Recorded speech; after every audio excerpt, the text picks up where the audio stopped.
বিশ্ব নবীর পথ চিরশান্তির পথ, অশান্ত বিশ্বে তুমি রহমত। এসো তাই মেধা মননে জেনে নি। আসসালামু আলাইকুম রহমতুল্লাহি ওয়াবারাকাতুহ। আলহামদুলিল্লাহি রাব্বিল আলামিন ওয়াল আকিবাতু লিল মুত্তাকিন ওয়াসসালাতু ওয়াসসালামু আলা সাইয়্যিদিল মুরসালিন ওয়া আলা আলিহি ওয়া আসহাবিহি আজমাইন। সুপ্রিয় দর্শক শ্রোতা ভাই ও বোনেরা, প্রতি জুমাবারের ন্যায় আজকেও এনটিভির নিয়মিত আয়োজন দারসে হাদিসে আপনাদের সবাইকে আন্তরিক মোবারকবাদ জানিয়ে আমাদের সাপ্তাহিক অনুষ্ঠান দারসে হাদিস শুরু করছি। সুপ্রিয় দর্শক শ্রোতা বা ইউ বোনেরা, আলহামদুলিল্লাহ আমরা প্রতি জুমাবারের এই দারসে হাদিসে রাসূলুল্লাহ সাল্লাল্লাহু আলাইহি ওয়াসাল্লামের অসংখ্য অগণিত সহি হাদিস সমূহ থেকে একটি সহি হাদিস আমরা পেশ করে থাকি। সেই হাদিসের আলোকে আমরা নবী সাল্লাল্লাহু আলাইহি ওয়াসাল্লামের কিছু নির্দেশনা এই হাদিসের আলোকে আমরা আলোচনা করে থাকি। তারই ধারাবাহিকতায় আজকের দার্সে হাদিসে আমরা যে হাদিসটি দার্সের জন্য পেশ করব, হাদিসটি রিয়াদুস সালেহিন থেকে নেওয়া। রিয়াদুস সালেহিনের 981 নম্বর হাদিস। তবে এই হাদিসটি ইমাম নববী রাহিমাহুল্লাহ তিনি সুনানে আবু দাউদ এবং সুনান আন-নাসাই থেকে সহি সনদে তিনি এখানে বর্ণনা করেছেন। তো প্রথমে আমরা হাদিসটি শুনব, এরপরে হাদিসের বাংলা অনুবাদ, এরপরে এই হাদিসের আলোকে আমরা সংক্ষিপ্ত কিছু আলোচনা ব্যাখ্যা পেশ করব ইনশাআল্লাহ। হাদিসটি হলো আন আবি মুসা আল আশআরী রাদিয়াল্লাহু তাআলা আনহু আন্না রাসূলুল্লাহি সাল্লাল্লাহু আলাইহি ওয়াসাল্লাম কানা ইযা খাফা কওমান ক্বালা আল্লাহুম্মা ইন্না নাজআলুকা ফি নুহুরিহিম ওয়া নাউযু বিকা মিন শুরুরিহিম। হাদিসটি আবু মুসা আল আশআরী রাদিয়াল্লাহু তাআলা আনহু বর্ণনা করেছেন। তিনি বলেন যে রাসূলুল্লাহ সাল্লাল্লাহু আলাইহি ওয়াসাল্লাম যখন কোনো কাওমের থেকে অনিষ্টতার আশঙ্কা করতেন, কোনো কাওম থেকে কোনো ধরনের বিপদ, কোনো আক্রমণ বা ক্ষতি এরকম কিছুর আশঙ্কা করতেন, তখন নবী সাল্লাল্লাহু আলাইহি ওয়াসাল্লাম এই দোয়াটা বলতেন। বেশি বেশি করে নবী সাল্লাল্লাহু আলাইহি ওয়াসাল্লাম এই দোয়াটা বলতেন। দোয়াটি হলো আল্লাহুম্মা ইন্না নাজআলুকা ফি নুহুরিহিম ওয়া নাউযু বিকা মিন শুরুরিহিম। দোয়াটির অর্থ হলো যে আল্লাহ সুবহানাহু ওয়া তাআলার কাছে আমরা দোয়া করছি। নবী সাল্লাল্লাহু আলাইহি ওয়াসাল্লাম যে দোয়াটা বলতেন যে আল্লাহুম্মা ইন্না নাজআলুকা ফি নুহুরিহিম, যে আয় আল্লাহ, যেই কাওম আমাদের প্রতি অনিষ্ট করার, ক্ষতি করার বা আক্রমণ করার পরিকল্পনা করছে, তাদের এই অনিষ্টতাটাকে, তাদের এই খারাপ জিনিসটাকে, এই মানুষগুলোকে আমরা আপনার মুখোমুখি করে দিচ্ছি, অর্থাৎ তাদেরকে আপনার কাছে সুপর্দ করছি, তাদের মোকাবেলায় আপনি যথেষ্ট। ওয়া নাউযু বিকা মিন শুরুরিহিম, এবং তাদের অনিষ্টতা থেকে আমরা আপনার কাছে আশ্রয় চাচ্ছি। এই হলো হাদিসের অনুবাদ। তো এই হাদিসের মধ্যে কয়েকটি গুরুত্বপূর্ণ বিষয়, বিশেষত এখানে 3টি গুরুত্বপূর্ণ বিষয় আমরা এই হাদিসের মধ্যে দেখতে পাই। একটি হলো খাউফ, মানে কোনো কাওমের পক্ষ থেকে ভয়। ইদা খাফা কাওমান, অর্থাৎ কোনো কাওমের প্রতি ভয় করা, এই ভয়ের বিষয়টা, অনিষ্টতার ভয় করা, এটা একটা বিষয়। তো আমরা এই খাউফ সম্পর্কে প্রথমে কিছু আলোচনা করব। এরপরে এখানে আল্লাহুম্মা ইন্না নাজআলুকা ফি নুহুরিহিম, অর্থাৎ যাদের থেকে আমি ক্ষতির আশঙ্কা করছি তাদেরকে আল্লাহ রাব্বুল আলামিনের হাতে সুপর্দ করা, আল্লাহ সুবহানাহু ওয়া তাআলার মুখোমুখি করে দেওয়া, এবং মুমিন আল্লাহ রাব্বুল আলামিনের উপরে তাওয়াক্কুল করা। এটি একটি বিষয়।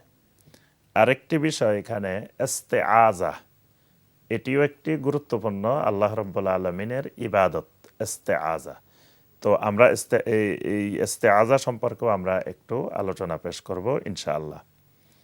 তো এই হাদিসের মধ্যে মূলত যে তিনটি বিষয় আমরা বললাম, যে একটা হলো খাউফ, একটা হলো তাওয়াক্কুল, আরেকটি হলো যে ইস্তেআজা।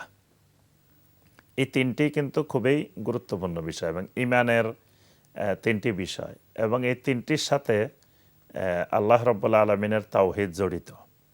এবং এই তিনটির ক্ষেত্রে পৃথিবীর মানুষ অনেক শিরকও করে, অর্থাৎ এই তিনটি জিনিসের সাথে শিরকও জড়িত আছে। তো প্রথম যে জিনিসটি, যে কোনো কওম থেকে অনিষ্টতার আশঙ্কা করা, খাউফ। এই খাউফ অর্থ হলো ভয় করা, আশঙ্কা করা, কোনো কিছু সম্পর্কে খুব গভীরভাবে ভীতু হওয়া, এটাকে আরবি ভাষায় বলা হয় খাউফ। খাউফ বা আল্লাহ রাব্বুল আলামিনের ভয়, এটি এবাদতের একটি রোকন। অর্থাৎ যে কোনো ইবাদত, আল্লাহ রাব্বুল আলামিনের যে কোনো ইবাদত করতে হলে প্রত্যেক ইবাদতের মধ্যে তিনটি রোকন থাকতে হবে এবং ইবাদতের দুটি শর্ত থাকতে হবে। এই পাঁচটি রোকন এবং শর্ত পাওয়া গেলে এই ইবাদতটি আল্লাহ রাব্বুল আলামিনের কাছে কবুল হবে। এই পাঁচটির একটিও যদি অনুপস্থিত থাকে তাহলে এই ইবাদতটি বাতিল হয়ে যাবে। এই ইবাদত আল্লাহ রাব্বুল আলামিনের কাছে কবুল হয় না। তো রোকন যে তিনটি, সেই তিনটি হলো, একটি হলো মহব্বত, আল্লাহ রাব্বুল আলামিনের ভালোবাসা, একটি হলো খাউফ, আল্লাহ রাব্বুল আলামিনের ভয়, আরেকটি হলো আর রাজা, আল্লাহ রাব্বুল আলামিনের কাছে আশা করা। আর শর্ত যে দুটি, একটি হলো আল ইখলাস, অর্থাৎ ইবাদতটি একমাত্র আল্লাহ সুবহানাহু ওয়া তাআলার জন্যই করতে হবে। আরেকটি হলো মুতাবাআতুস সুন্নাহ, অর্থাৎ ইবাদতটি রাসূলুল্লাহ সাল্লাল্লাহু আলাইহি ওয়াসাল্লাম যেভাবে শিখিয়েছেন ঠিক সেভাবে হতে হবে। আর এই পাঁচটি রোকন এবং শর্ত, তিনটি রোকন দুটি শর্ত, এটি যদি কোনো ইবাদতে অনুপস্থিত থাকে সেই ইবাদত বাতিল। তাহলে আমরা এখানে একটি ফরজ পেলাম, যেটি প্রত্যেক ইবাদতের মধ্যে থাকা জরুরি, সেটি হলো খাউফ, অর্থাৎ আল্লাহ রাব্বুল আলামিনকে ভয় করা। এই ভয়টি হলো ইবাদতের ভয়, ইবাদতের মধ্যে থাকবে, এবং সেটি হলো আমরা নিশ্চিত জানি যে আল্লাহ রাব্বুল আলামিনের ইবাদত না করলে আল্লাহ রাব্বুল আলামিন আমাকে শাস্তি দিবেন। আল্লাহ সুবহানাহু ওয়া তাআলার পাকড়াও, আল্লাহ সুবহানাহু ওয়া তাআলার আযাব, এগুলোকে ভয় করা, জাহান্নামকে ভয় করা। আর সাধারণ মানুষ থেকে ভয় করা, এটিও স্বাভাবিক বিষয়। এটাকে বলা হয় খাউফে তবেই, অর্থাৎ স্বাভাবিক ভয়। এই স্বাভাবিক ভয় প্রত্যেক মানুষের মধ্যেও থাকতে পারে, নবী রাসূলদের মধ্যেও ছিল। যেমন মুসা আলাইহিস সালাম, তিনি ভয় পাচ্ছিলেন যে তার জাদুকরদের প্রথম যখন তিনি জাদুগুলো দেখলেন, তখন এই জাদুকরদের জাদু দেখে মুসা আলাইহিস সালামের মধ্যে একটা খাউফ, একটা ভয় সঞ্চার হয়েছে। এটাকে বলা হয় খাউফে তবেই, অর্থাৎ মানুষ হিসাবে স্বাভাবিক ভয়। ঠিক একইভাবে সাপ দেখলে বা বিচ্ছু দেখলে, ক্ষতিকর জিনিস দেখলে আমরা ভয় পাই, এই ভয়টাকে বলা হয় খাউফে তবেই। তবে এই ভয় ইবাদত না, কিন্তু যেই ভয়ে মানুষ আল্লাহর ইবাদত ছাড়তে পারে না, এটাকে শরীয়তের ভাষায় খাউফ বলা হয়। তো নবী সাল্লাল্লাহু আলাইহি সাল্লাম তিনিও মানুষ, তো এই কারণে নবী সাল্লাল্লাহু আলাইহি সাল্লামও তিনি কাফেরদের থেকে, মুশরিকদের থেকে, বিভিন্ন কওম থেকে বিভিন্ন সময় আক্রমণের বা কোনো অনিষ্টতার, কোনো ক্ষতি করার আশঙ্কা করতেন, ভয় পেতেন। এবং যখন তাবুক অভিযানের পূর্বে নবী সাল্লাল্লাহু আলাইহি ওয়াসাল্লামকে কিছু সাহাবী পাহারা দেওয়ার জন্য সারা রাত পাহারা দিতেন। নবী সাল্লাল্লাহু আলাইহি ওয়াসাল্লাম যখন ঘুমাইতেন, তখন অনেক সাহাবী নবী সাল্লাল্লাহু আলাইহি ওয়াসাল্লামের ঘরের বাহিরে অবস্থান করতেন।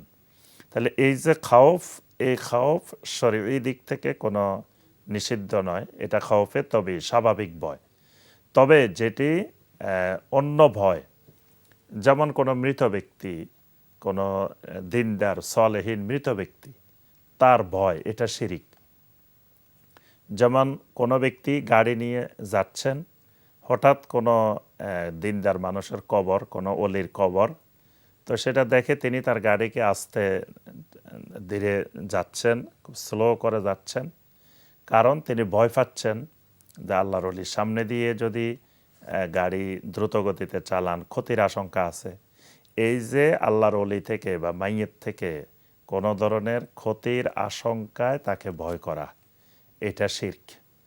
এবং ইব্রাহিম আলাইহিস সালাম যখন মূর্তির ব্যাপারে যখন কথা বলতেন বা শিরকের ব্যাপারে যখন কথা বলতেন, তখন তারা বলতো এগুলো তো আমাদের অলি আউলিয়াদের মূর্তি, এগুলো তো কোনো খারাপ মানুষের নয়। তো ইব্রাহিম আলাইহিস সালামকে তারা বলতো যে তুমি যদি এসব আমাদের অলি আউলিয়াদের ব্যাপারে তুমি খারাপ মন্তব্য করো, তো তাদের বদদোয়ায় তুমি ধ্বংস হয়ে যাবে। তো এই যে ভয়, এরা বদদোয়া দিবে, এরা কোনো ক্ষতি করতে পারে, অনিষ্ট করতে পারে, এই ভয়টা শিরিক। এই কারণে আমাদেরকে ভয় সম্পর্কেও জ্ঞান অর্জন করা দরকার। এটি ঈমানের একটি গুরুত্বপূর্ণ বিষয়। তো সম্মানিত দর্শক শ্রোতা ভাই ও বোনেরা, এবার আমরা দ্বিতীয় বিষয়ে আসি।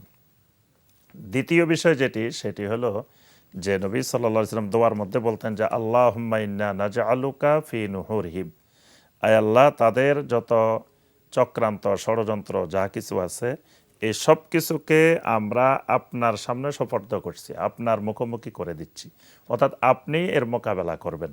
তো আমরা দেখি যে আম্বিয়া আলাইহিমুস সালাম সকলেই যখন কোনো বড় ধরনের বিপদের মুখোমুখি হইতেন, তখন তারা সবাই বলতেন যে হাসবুনাল্লাহু ওয়া নি'মাল ওয়াকিল।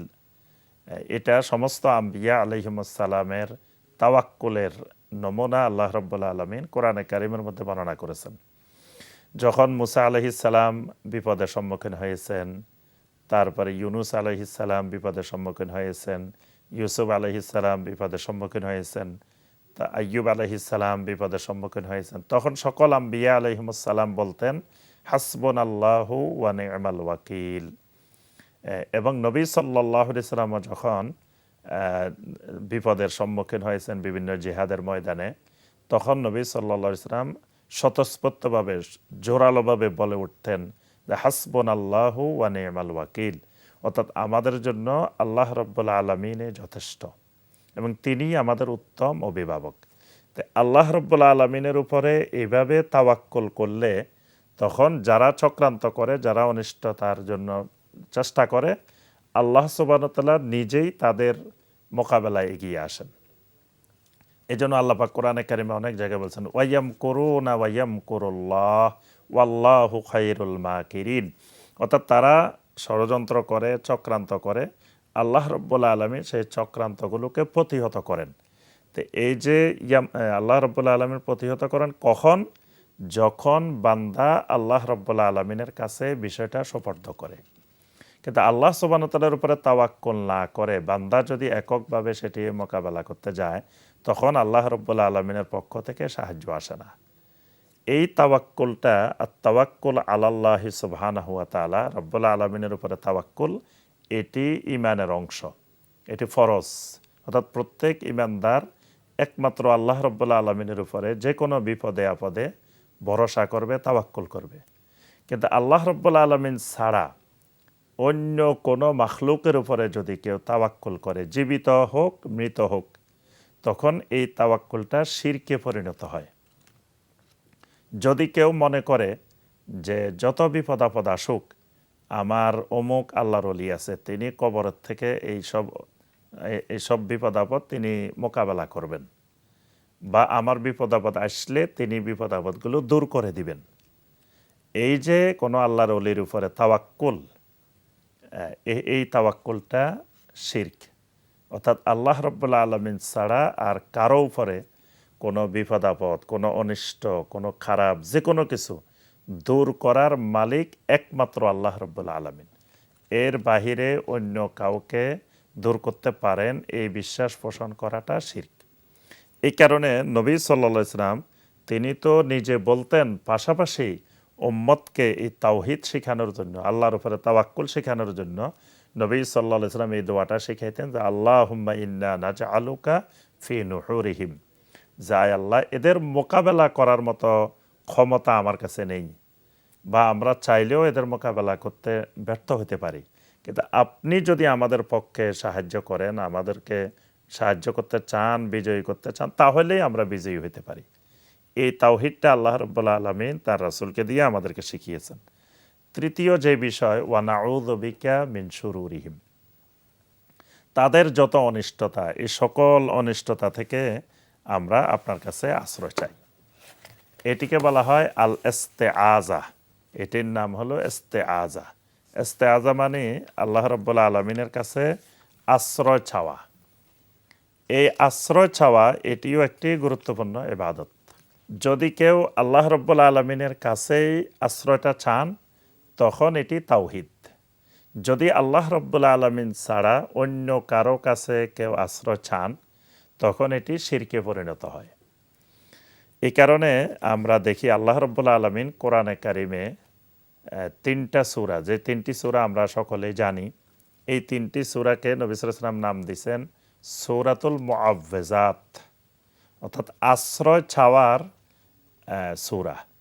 একটি হলো সূরা আল ইখলাস, একটি সূরা আল ফালাক, একটি সূরা আন নাস। এই তিনটি সূরাকে প্রত্যেক ফরজ সালাতের পরে, তারপরে সকাল সন্ধ্যায়, তারপরে ঘুমানোর সময়, এই তিনটি সূরা সূরাতুল মুআউযযাতের বেশি বেশি নবী সাল্লাল্লাহু আলাইহি ওয়াসাল্লাম তেলাওয়াত করতে বলছেন। এর উদ্দেশ্য হলো এই সূরাগুলোর মাধ্যমে আল্লাহ রাব্বুল আলামিনের কাছে আশ্রয় চাওয়া হয়, ইস্তেআযা করা হয়। এই ইস্তেআযাটা একটি গুরুত্বপূর্ণ ইবাদত। এজন্য আমরা যদি দেখি সূরা আল ফালাক এবং সূরা আন নাস, এখানে আল্লাহ রাব্বুল আলামিন আমাদেরকে শিখিয়েছেন কুল আউযু বিরাব্বিল ফালাক মিন শাররি মা খালাক, যে রাসূল আপনি বলেন যে আউযু বিরাব্বিল ফালাক, আমি আশ্রয় চাইতেছি যিনি উষার রব, সকালবেলার উষার যিনি একমাত্র রব, সেই রব্বুল আলামিনের কাছে, রব্বুল ফালাকের কাছে আমি আশ্রয় চাচ্ছি।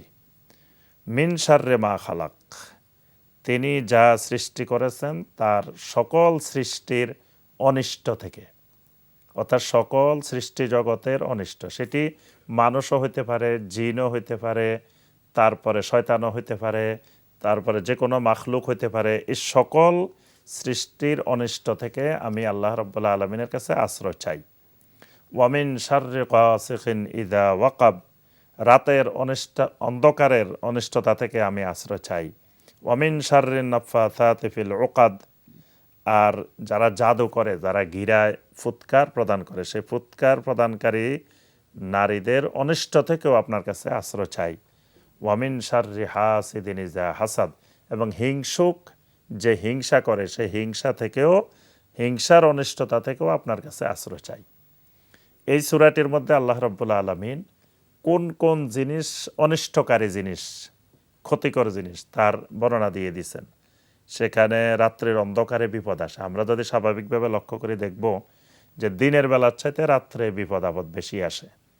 অসুস্থতা মানুষের দিনের বেলার চাইতে রাত্রে বেশি আসে। রাত্রে আকাশ থেকে ওয়াবা নাজিল হয়, মানে বিভিন্ন ধরনের বিপদ আপদ অবতীর্ণ হতে থাকে। এরপরে জাদুর অনিষ্টতাটা হলো সবচাইতে কঠিন।